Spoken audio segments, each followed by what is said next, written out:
यहाँ 17 को 14 पदलाई लिएको छु। यिर्मयाको पुस्तक 17 को 14 पदलाई हामी लिनेछौँ। अध्याय 17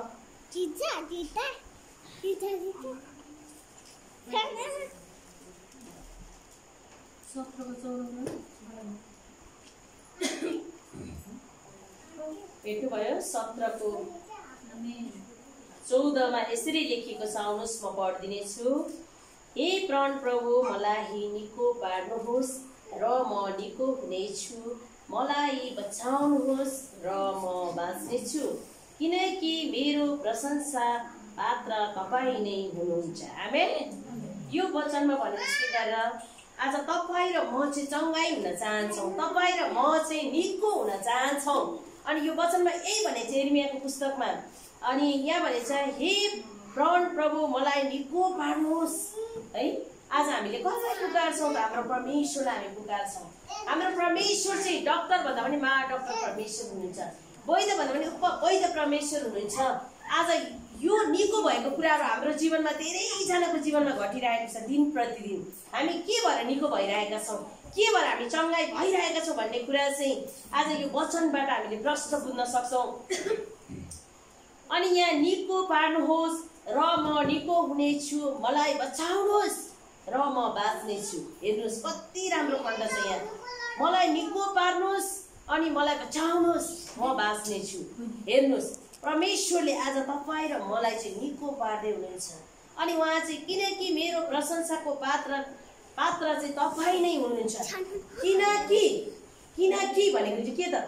आज तपाईँले र मैले यो क्वेसन गर्ने कुरा, किनकि हामी चाहिँ परमेश्वरलाई आराधना गर्ने व्यक्ति हो, हामी उहाँलाई चाहिँ प्रशंसा चढाउने व्यक्ति हो, र त्यो प्रशंसा हामीले चढाएको कारणले गर्दा हामी निको हुनेछौँ, उहाँलाई हामीले पुकार्नेछौँ।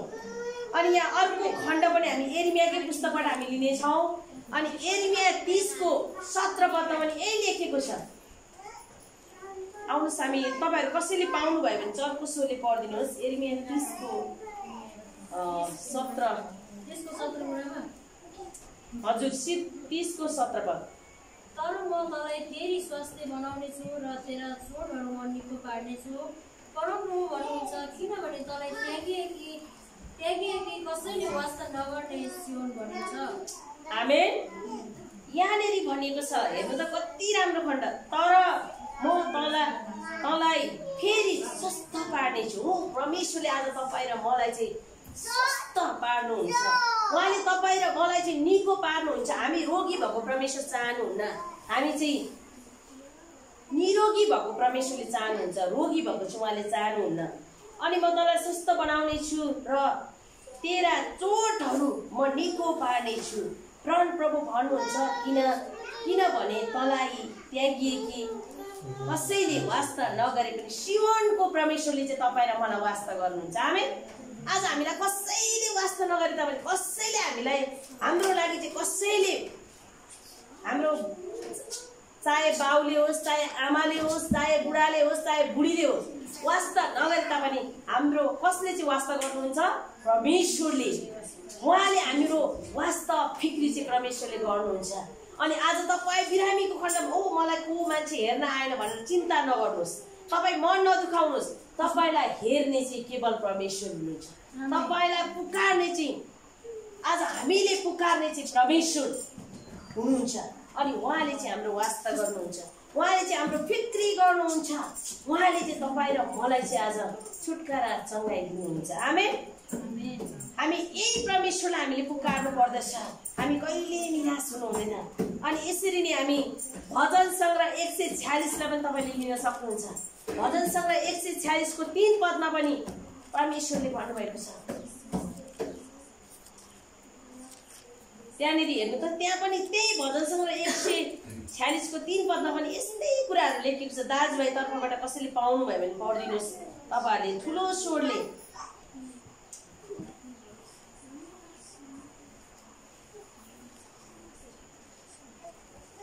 हेर्नुभयो?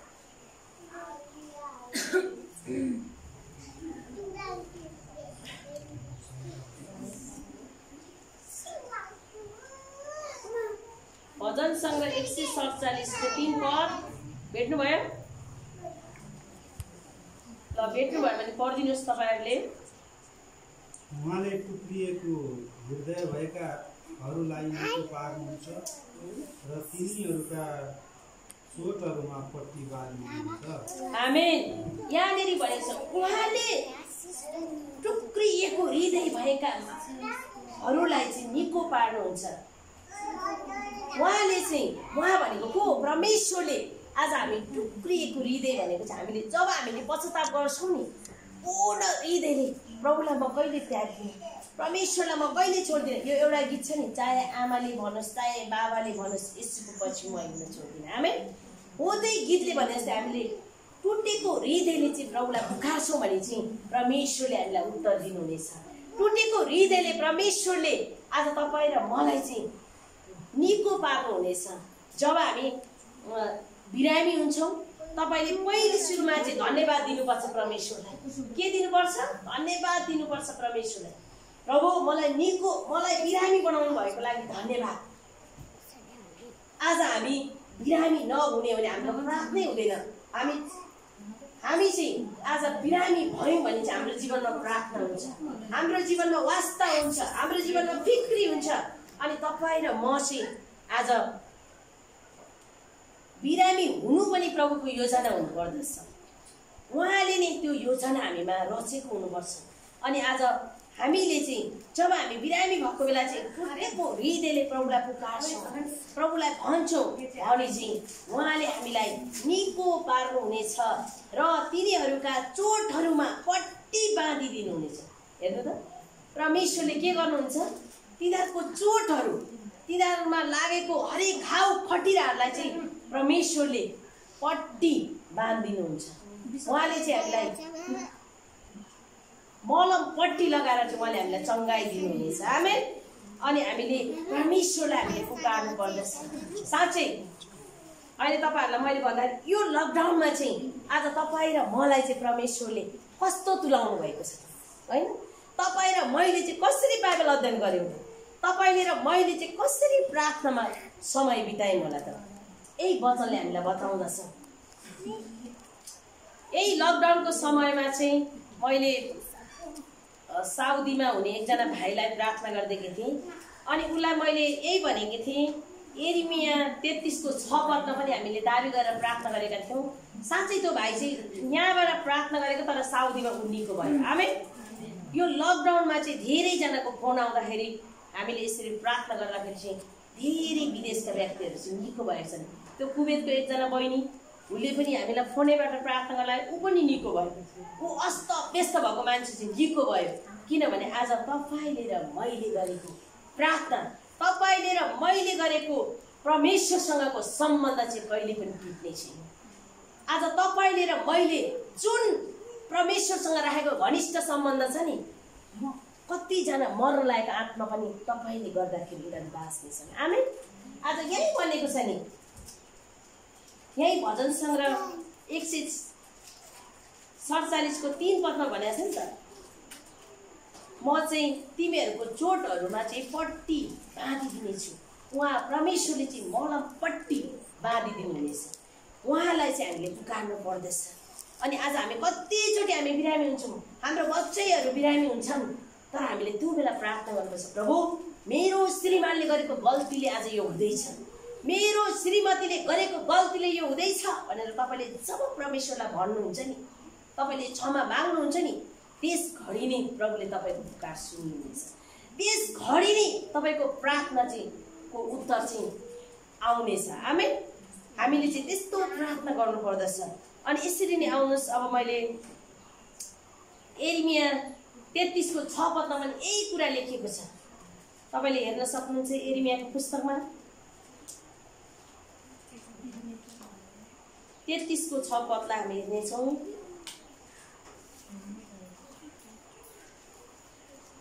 यिर्मिया 33:6 पदमा यसरी लेखिएको छ, तापनि म त्यसलाई स्वस्थ र आरोग्यता ल्याउनेछु, म मेरो प्रजालाई निको पार्नेछु अनि प्रसन्न, शान्ति र सुरक्षा भोग गर्न दिनेछु। हेर्नु कस्तो राम्रो कुरा।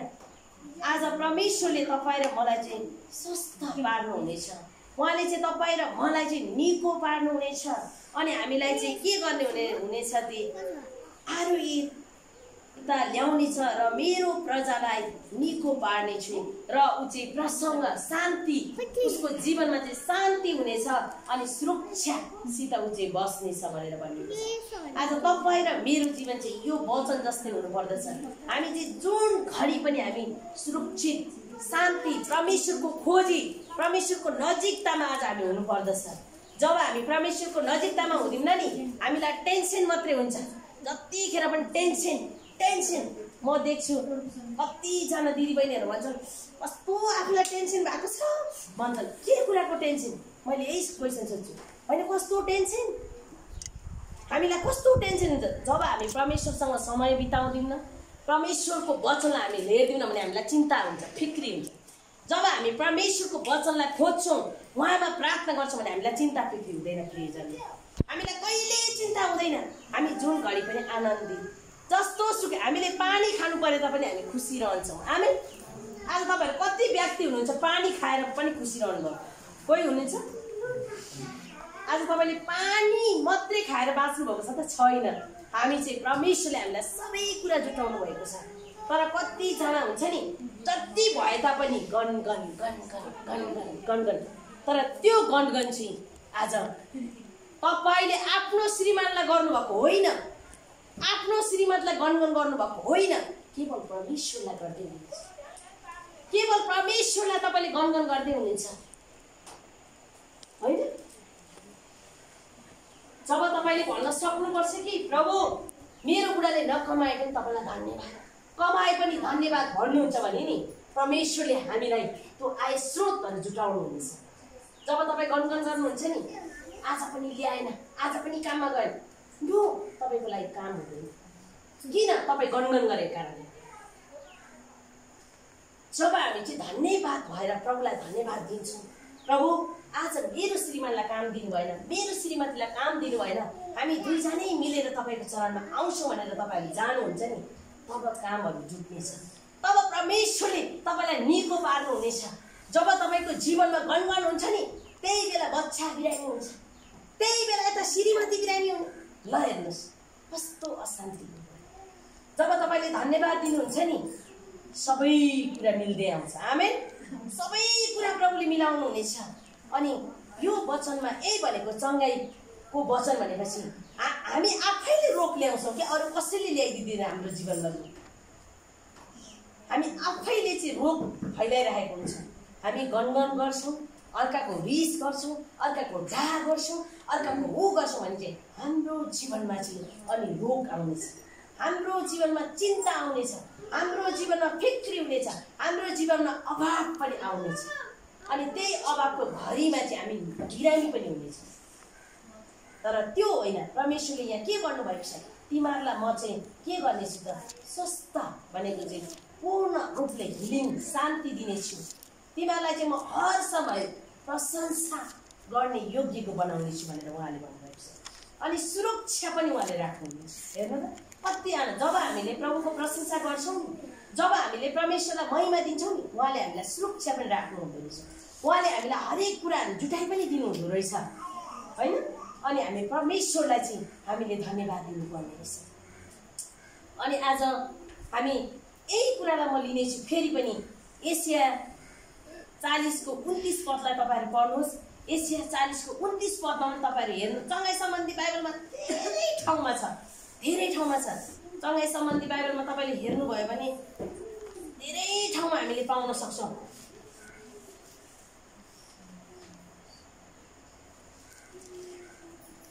एशियाको पुस्तक 40को 29 पदलाई हामीले लिनेछौँ। तपाईँहरू कसैले पाउनुभयो भने चाहिँ पढिदिनु भयो भने हामी सबैले बाइबलमा ध्यान दिएको छन् कि छैन भनेर चाहिँ मैले पढ्न लगाइरहेको छु। एशिया 40को 29। उहाँले थकितहरूलाई बल दिनुहुन्छ र कमजोरहरूको शक्ति बढाइदिनुहुन्छ। आमेन। यहाँनिर के भनेको छ भने उहाँले थकितहरूलाई के दिनुहुनेछ? बल दिनुहुनेछ। आमेन। तपाईँहरू थकित भएको बेला जब परमेश्वरलाई तपाईँले पुकार्नुहुन्छ नि परमेश्वरले तपाईँलाई के दिनुहुनेछ? बल दिने हुनुहुन्छ। तर मानिसले बल दिँदैन। तपाईँले चाहिँ थकित भएको बेला 1 केजी मासु ल्याएर खानुभयो भने तपाईँलाई बल आउँदैन। झन् रुच्दा त रुच्दैन, के को बल आउनु हो कि भन्नु त? रुच्दैन। जब हामी थकित भएको बेला, हामी निराश भएको बेला चाहिँ हामीले प्रार्थना गर्छौँ, परमेश्वरको वचनलाई हेर्छौँ भने चाहिँ हामीलाई बल आउनेछ। आमेन। र हामी कमजोरहरूको शक्ति पठाइदिनु हुनेछ। ल हेर्नु त, कमजोरहरूलाई चाहिँ परमेश्वरले शक्ति पठाउनु हुने रहेछ। हामीले देख्यो भने हेर्छौँ नि, हामीले त्यहाँ हाम्रो मरियम दिदीलाई हामीले हेऱ्यौँ भने उहाँको जिउ यत्रो छ क्या, तर उहाँ हर समय फास्टिङ। उहाँ अहिले पनि 1 हप्ता डाइट फास्टिङमा हुनुहुन्छ। डाइट फास्टिङ भनेको चाहिँ के भने तपाईँहरूलाई कतिलाई थाहा छैन, पानी पनि नखाइकन बस्ने कि, पानी पनि नखाने। बिहान उठेदेखि बेलुकासम्म, बेलुका कति बजीसम्म हामी पानी पनि नखाइकन, हेर्नुहोस् उहाँ 1 हप्तासम्म चाहिँ पानी पनि नखाइकन बसिराख्नु भएको छ। तर त्यो शक्ति चाहिँ कसले पठायो त? परमेश्वरले। उहाँ हेऱ्यो भने त मान्छे यत्रो हुनुहुन्छ, उहाँले यहाँबाट खाएको पानी पनि देखिन्छ, तर पनि उहाँलाई परमेश्वरले कति बल दिनुभएको छ, कति शक्ति दिनुभएको छ। उहाँ हरेक ठाउँ हिँड्नुहुन्छ। आज तपाईँ र म नपुगेको ठाउँमा चाहिँ उहाँ पुग्नु भएको छ। उहाँ कसरी, हामी त 1 दिन फास्टिङ गर्छ भने पनि कतिखेर यो 5 बज्ला भनेर थकित हुन्छ, तर त्यो होइन। आज हामी चाहिँ त्यस्तो हुनु। जब हामी परमेश्वरको अगुवाईमा बस्छौँ नि, हामीलाई कहिले पनि थकित हुँदैन, बल आउँछ, शक्ति आउँछ हामीलाई। तपाईँहरू कतिजनाले यो अनुभव गर्नुभएको छ? फास्टिङ बसेको बेला पनि बल आएको कुरा कोही हुनुहुन्छ? आज तपाईँ र म चाहिँ फास्टिङ बसेको बेला पनि बल आउँछ। म सबभन्दा बढी मैले काम गर्ने भनेको फास्टिङ बसेको दिन, बुझ्नुभयो? फास्टिङ बसेको दिन चाहिँ म अलिक बढी काम गर्छु।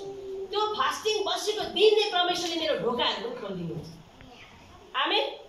जब म फास्टिङ बस्छु त्यही दिन चाहिँ मलाई लोड पर्छ, त्यही दिन मेरो सामानको अर्डर आउने, अनि म चाहिँ घाममा जानु पनि यत्रो कार्टुन उठाउनु पर्ने। कति अचम्म, पेट खाली छ तर कार्टुन उठाउनु पर्ने, र पनि प्रभुले त्यो शक्ति चाहिँ मलाई दिनुहुन्छ। जब हामी फास्टिङ बसेको बेला प्रभुलाई भन्छौँ भने नि त्यो दिन चाहिँ हामीलाई हरेक कुराहरू परमेश्वरले जुटाउनुहुन्छ, अनि हामीलाई कामहरू जुट्छ। अनि यो चाहिँ हामीले विश्वास गर्नुपर्छ। अनि यहाँनिर भनेको छ फेरि म यही कुरा, शक्ति पठाइदिनेछु। शक्ति पठाउने चाहिँ को हुन्छ? परमेश्वर, होइन? उहाँ परमेश्वरले चाहिँ आज तपाईँ र मलाई चाहिँ त्यो शक्ति पठाउनुहुनेछ, होइन?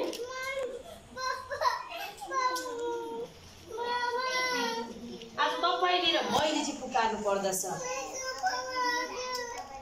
अनि यसरी नै अब म अन्तिम पदमा जानेछु। तपाईँहरूलाई धेरै खण्डबाट हामी हेर्न सक्नेछौँ। हामी अन्तिम चाहिँ म मर्कुस 5:34 पदलाई लिएर अन्त गर्नेछु। आजको वचनलाई म यहीँ राख्नेछु। अनि आउनुहोस् मर्कुस 5:34 पदलाई म लिनेछु।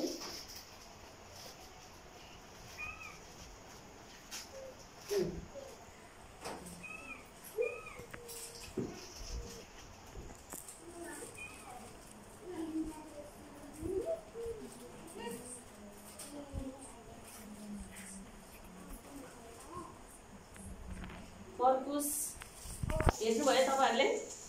तब उहाँले त्यसलाई भन्नुभयो, यसरी तिम्रो विश्वासले तिनीहरूलाई निको पारेको छ, शक्तिसाथ आऊ तिम्रो रोग निको होस्।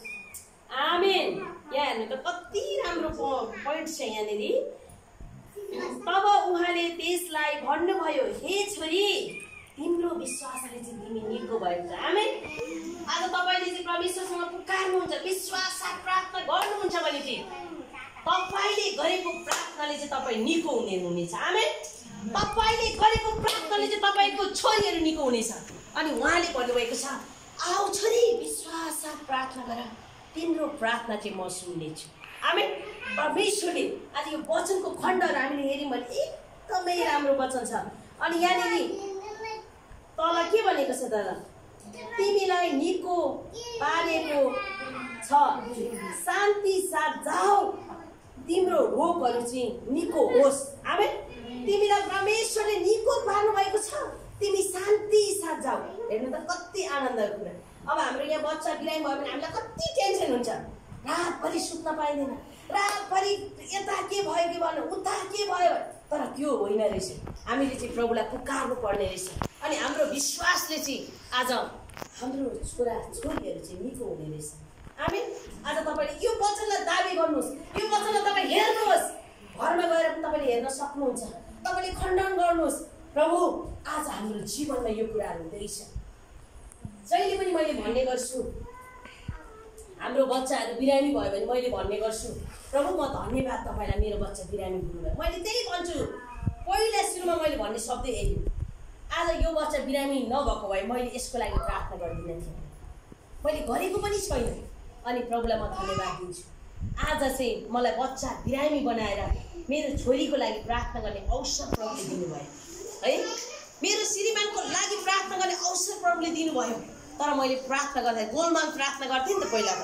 अब कोही पनि बिरामी भएको छैन, सबैजनालाई एकै ठाउँमा लिएर, तर त्यो होइन। हाम्रो एकजना बिरामी भयो भने चाहिँ विशेष उसको लागि मात्र प्रार्थना हुनेछ, उसको लागि मात्रै सम्बन्ध हुनेछ। अनि परमेश्वरले आज हाम्रो पुकारहरू सुन्नुहुन्छ। अन्तमा तपाईँहरूलाई म यो चङ्गाई सम्बन्धी वचनलाई लिएर आउनुहोस्, हामी घुँडा टेकौँ। हामीले कस्तो प्रार्थना गरिरहेका छौँ त तपाईँले र मैले प्रार्थना गर्दाखेरि कस्तो हाम्रो जीवनमा घटनाहरू घटिरहेको छ त। आउनुहोस् हामी प्रार्थनामा रहनेछौँ। आउनुहोस् हामी सबैजना घुँडा टेक्नेछौँ, हामी सबैजना प्रभुलाई भन्नेछौँ, प्रभु आज म पनि यस्तै प्रार्थना तपाईँलाई पुकार्छु। तपाईँले एलियाको प्रार्थना हेर्नुभएको छ कि छैन? एलियाले कस्तो प्रार्थना गरेको थियो त? पानी परोस् भन्दाखेरि पानी परेको थियो, अब पानी नपरोस् भन्दाखेरि पानी परेको थिएन। आज एलिया पनि त हामी जस्तै व्यक्ति थिए नि, हामी जस्तो शिर स्वभाव भएका हो। त्यो कुरालाई हामी हेर्नेछौँ। आउनुहोस् हामी प्रार्थना गर्नेछौँ। हालेलुया। परमेश्वर हामी तपाईँलाई धन्यवाद दिँदछु। प्रभु म तपाईँलाई पुकार्दछु। साँच्चै नै प्रभु आज एलिया तपाईँ परमेश्वरको जन प्रभु पनि हामी जस्तै स्वभाव भएका व्यक्ति थिए। प्रभु उसको विश्वासको प्रार्थनाले आज हामी निको भएका थियौँ। प्रभु हामीले हेऱ्यौँ भने तपाईँको चेलाहरू जुन प्रभु बालको प्रार्थना अनि परमेश्वर पिता दानियलको प्रार्थना प्रभु तपाईँले हामीलाई दिनुभएको छ। परमेश्वरको हामी तपाईँलाई धन्यवाद दिँदछौँ। आज हामी विश्वास साथ तपाईँको चरणमा आउँदैछौँ। प्रभु हामीले जुन चङ्गाई सम्बन्धी प्रार्थना गरेका छौँ, हामी प्रत्येकलाई तपाईँले छुटकारा दिनुहोस्। प्रभु प्रत्येकलाई हामीलाई शान्तिमा राख्नुहोस् पिता। तपाईँको महिमा गर्नुहोस्। हालेलुया हालेलुया। अनि प्रभु हामी प्रार्थना गर्दैछौँ। आज हामी कतिजना यहाँ प्रभु निराश भएर आएका थियौँ। प्रभु तपाईँले आज हामीलाई यो वचनबाट शान्तिमा ल्याउनुहोस्। प्रभु आज हामी थकित भएर यहाँ आएका थियौँ होला पिता। हामी तपाईँलाई धन्यवाद दिँदछौँ। प्रभु हामीलाई बल दिनुहोस्, शक्ति दिनुहोस्। प्रभु तपाईँले तब परमेश्वरलाई नि म धन्यवाद दिँदछु। प्रभु तपाईँले भन्नुभएछ यस समय थाकेका र बोझले लादेका हो, म कहाँ आऊ, म तिमीलाई विश्राम दिनेछु। पिता म तपाईँलाई धन्यवाद दिँदछु। तपाईँ विश्राम दिने परमेश्वर हुनुहुन्छ, तपाईँ शान्ति दिने परमेश्वर हुनुहुन्छ।